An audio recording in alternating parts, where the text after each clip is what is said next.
Hello guys, welcome to my channel gamers 116। तो कैसे हैं आप लोग? उम्मीद करता हूँ बहुत अच्छे होंगे यार।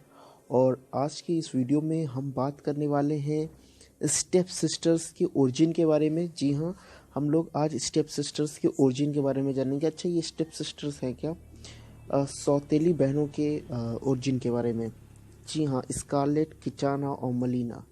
जी हाँ, और साथ ही साथ हम लोग कहीं ना कहीं जेट के भी ओरिजिन के बारे में थोड़ा बहुत जानेंगे। तो सबसे पहले वीडियो को शुरू करने से पहले मैं यही कहूँगा कि जो लोग मेरे चैनल पे नए हैं वो लोग जाके मेरे चैनल को यार सब्सक्राइब करो, और वीडियो पसंद आए तो वीडियो को लाइक भी कर देना, ठीक है? और कुछ भी क्वेरी हो, कोई भी डाउट हो, कुछ भी बात हो तो कमेंट में उसे लिख सकते हो, ठीक है? सो बिना किसी देरी के यार वीडियो को शुरू करते हैं। लाइक और सब्सक्राइब तो यार ज़रूरी है ना? अगर वीडियो पसंद है तो सब्सक्राइब तो बहुत ज़रूरी है करना, ठीक है? तो चलो वीडियो को शुरू करते हैं। तो सबसे पहले बात कर लेते हैं स्कारलेट की। जी हाँ, स्कारलेट की।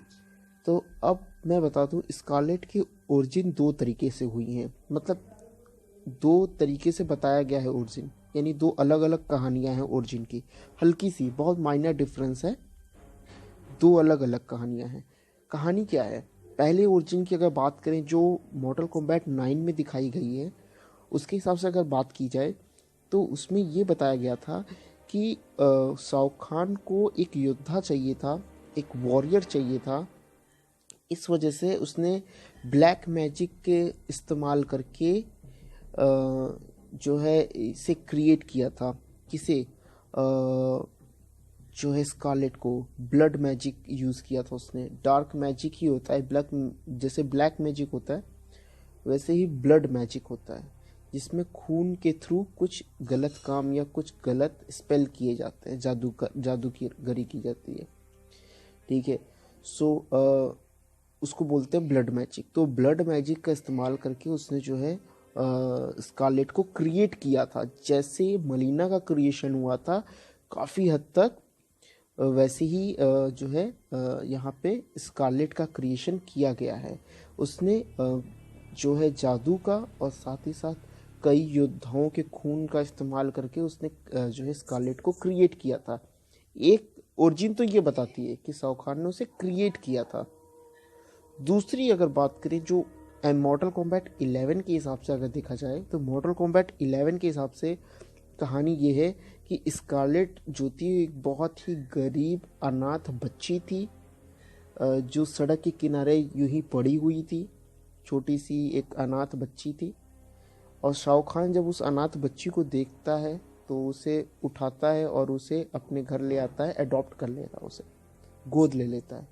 और फिर ब्लड मैजिक का इस्तेमाल करके उसे ब्लड क्वीन में बदल देता है, क्योंकि स्कारलेट ब्लड क्वीन है, हम सभी जानते हैं। तो वो ब्लड क्वीन है, तो उसे बनाया गया। मतलब वो एक छोटी ऑर्फन बच्ची थी, अनाथ बच्ची थी, उसे गोद लिया उसने, और उसके बाद ब्लड मैजिक का इस्तेमाल करके उसे पूरी तरीके से ब्लड क्वीन में बदल दिया, ठीक है? तो इस तरीके से अगर दोनों ओरिजिन के हिसाब से अगर बात की जाए या देखा जाए, तो एक ही बात, ये बात साफ होती है कि जो शाओ खान है वो उसको उसका सौतेला बाप है, यानी स्टेप फादर है, ठीक है? तो कहीं ना कहीं या तो वो क्रिएट हुई हो, भले इस स्कारलेट को या तो शाओ खान ने क्रिएट किया हो या उसे सड़क से उठाया हो, गोद ले लिया हो। दोनों ही केस में शाओ खान जो है उसका स्टेप फादर। किसका? स्कारलेट का। और इस तरीके से ये भी बात होती है, ये भी बात सामने आती है कि स्कारलेट मलीना और किटाना की बहन है, सौतीली, ठीक है?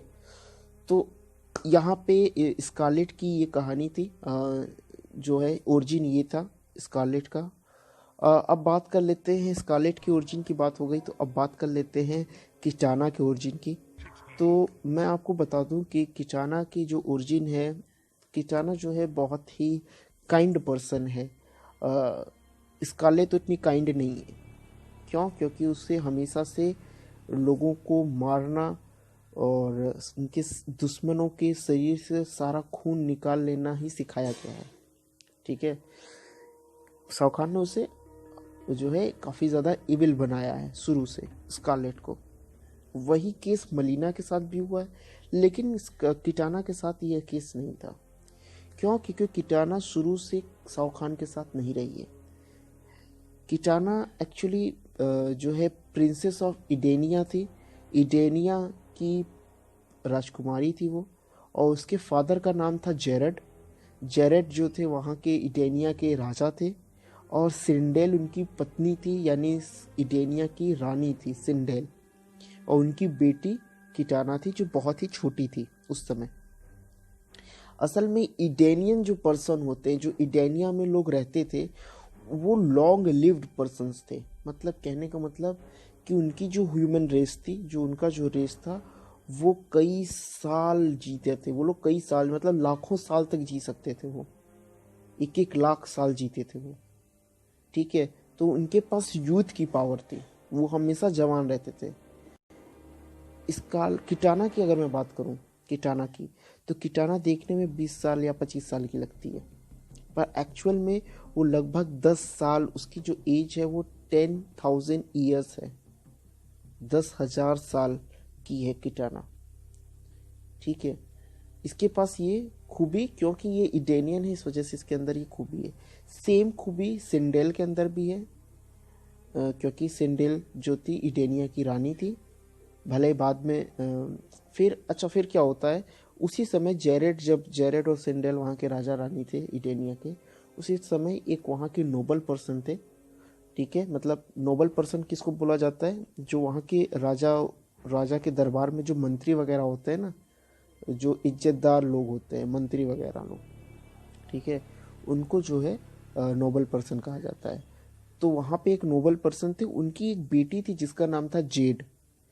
तो यहाँ से जेड भी एक इडेनियन है, और इस तरीके से आप समझ सकते हैं कि जेड और किटाना साथ में एक ही जगह पे पैदा हुए हैं, एक ही साथ पले बड़े हैं, इसलिए वो बहुत अच्छे दोस्त हैं। फिर हुआ क्या कि शाहरुख खान उस समय जो है मॉर्टल कॉम्बैट का बहुत ही खतरनाक योद्धा बन चुका था, और उसका मेन मकसद क्या था कि वो चाहता था कि मैं सारे जितने भी रिम्स हैं, जितने भी एरिया हैं, चाहे वो अर्थ रिम हो, चाहे वो निदर रिम हो, चाहे वो आपका इडेनिया हो, ठीक है, वो हर हर एरिया पे कब्जा करना चाहता था।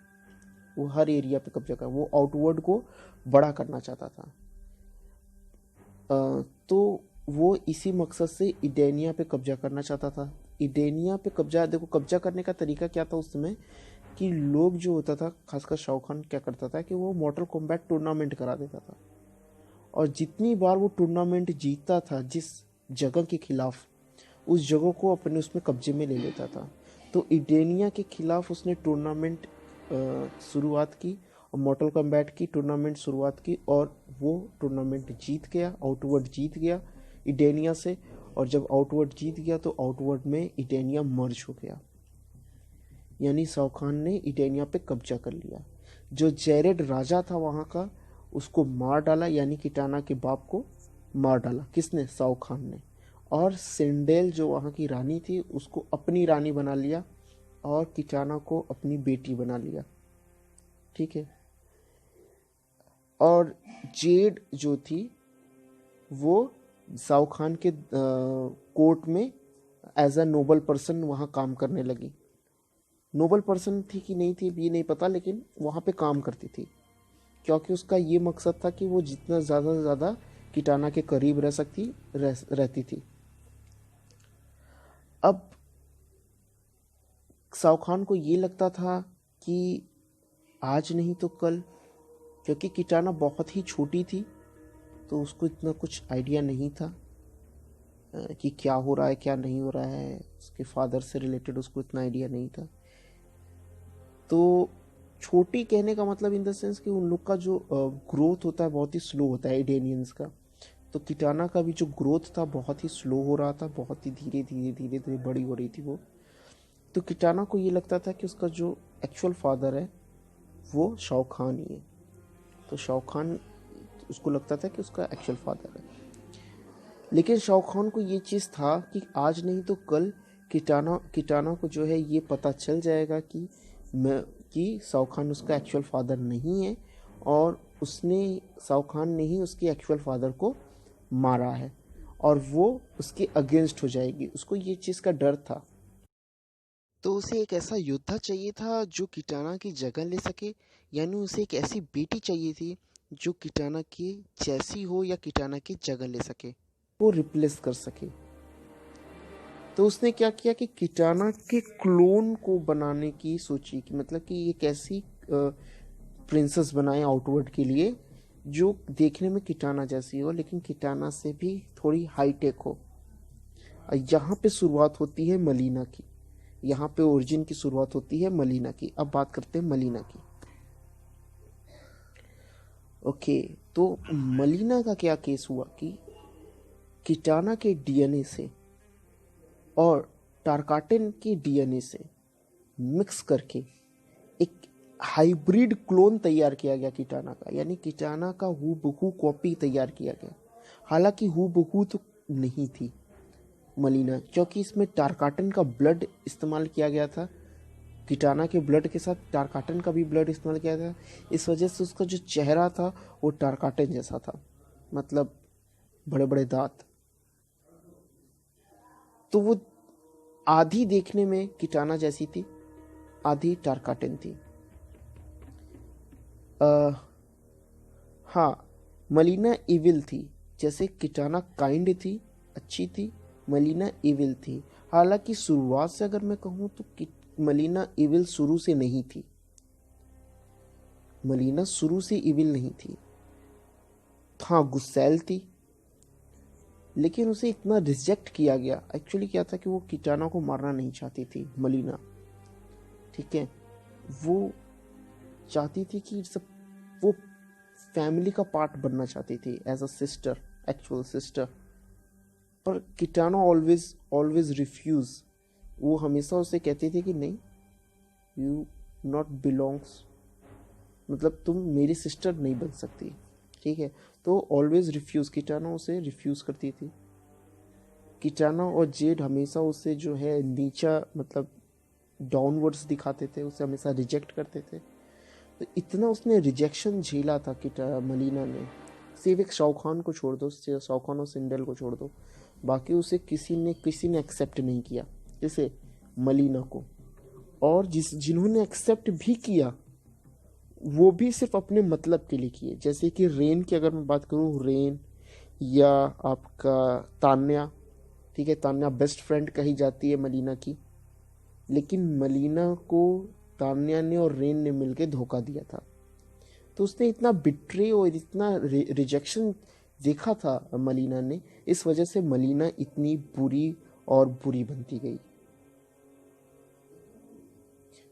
तो और फाइनली फिर बाद में ये भी हुआ था कि किटाना वाकई में शाहरुख खान की जब सच्चाई जान गई तो वो जाके रेडन और लुकैंग के साथ किटाना मिल जाती है। तो यार ये सारी ओरिजिन की कहानी थी, तीनों तीनों स्टेप सिस्टर्स की। तो उम्मीद करता हूँ यार ये कहानी आपको अच्छी लगी होगी। और अगर अच्छी लगी है, पसंद आई है सुनने में, तो क्या करना है पता ही है, वीडियो को लाइक कर देना है, चैनल को सब्सक्राइब कर देना है, कमेंट बॉक्स में जो भी आपका मन करे वो लिख देना है। और हाँ, अगर आप चाहो तो फेसबुक पेज पे मुझसे जुड़ सकते हो, इंस्टाग्राम पे मुझसे जुड़ सकते हो, वहाँ मुझे मैसेज वगैरह कर सकते हो, मैं आपको रिप्लाई ज़रूर करूँगा। तो बस ऐसे ही बने रहो यार। अभी रिसेंटली किसी ने कमेंट मुझे किया हुआ था कि स्कारलेट उसे बहुत पसंद है एज अ कैरेक्टर, और वो उसका ओरिजिन के बारे में जानना चाहता है। तो यार ये स्कारलेट का जो ओरिजिन है वो स्पेशली आपके लिए है। तो उम्मीद करता हूँ वो वीडियो पसंद आया होगा आपको, ये वीडियो पसंद आया होगा। तो बस यार ऐसे ही बने रहो मेरे साथ, और बस लगे रहो। मैं भी वीडियो बनाता रहूँगा। जल्दी से 100 सब्सक्राइबर करना है यार। तो बस, तो ऐसे ही जुड़े रहो मेरे साथ और सब्सक्राइब करते रहो, ज़रूरी है सब्सक्राइब करना, ठीक है। तो फिलहाल अभी के लिए इतना ही, मिलते हैं आपसे नेक्स्ट वीडियो में, तब तक के लिए थैंक यू, बाय।